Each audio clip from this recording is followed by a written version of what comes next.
আসসালামু আলাইকুম। আজকে আমরা আলোচনা করব ডক্সোকন্টিন 400 মিলিগ্রাম নিয়ে। এটা প্রস্তুতকারক মুন্ডি ফার্মা লিমিটেড। এটা জেনেরিক নেম ডক্সোপাইলিন 400 মিলিগ্রাম।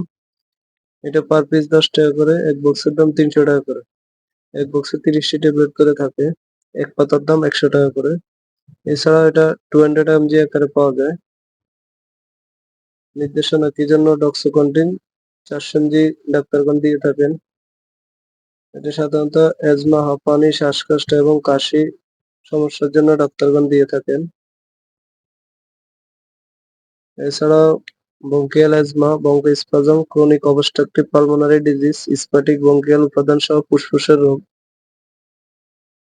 ফার্মাকোলজি ডক্সোপাইলিন একটি আদর্শ শ্বাসনালী সম্প্রসারক।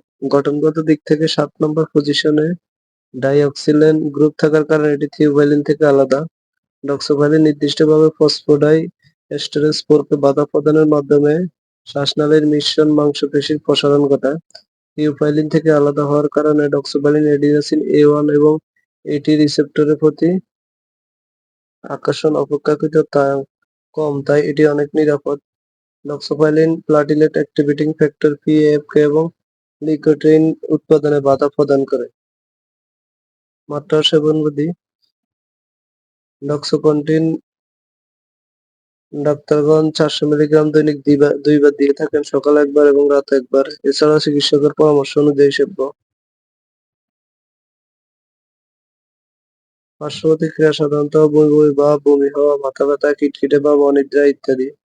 গর্ভাবস্থায় ব্যবহার পানি দিয়ে দেখা গেছে যে মায়ের গর্ভে জন্মের পর শিশুর বৃদ্ধিতে ডক্সোপাইলিন বাধা প্রদান করে না। যেহেতু গর্ভকালীন সময়ে এই ওষুধ ব্যবহার সীমিত অভিজ্ঞতা রয়েছে, শুধুমাত্র একান্ত প্রয়োজন হলে ডক্সোপাইলিন গর্ভবতী মহিলাদের দেওয়া যেতে পারে। স্তন্যদানকালীন সময়ে এই ওষুধ প্রতিনির্দেশিত। এছাড়াও গর্ভাবস্থায় স্তন্যদানকালে অবশ্যই ডাক্তারের পরামর্শ নিয়েই খাবেন। নিজে নিজে ভিডিও দেখে কোনো ওষুধ খাবেন না। Therapeutical class bronchodilator methylxanthine derivatives. সংরক্ষণ আলো তাপ থেকে দূরে শুষ্ক স্থানে রাখুন, শিশুদের নাগালের বাইরে রাখুন। এছাড়াও যে কোনো মেডিসিন খাবার পূর্বে অবশ্যই ডাক্তারের পরামর্শ নিয়ে খাবেন। নিজে নিজে ভিডিও দেখে কোনো ওষুধ খাবেন না। ধন্যবাদ।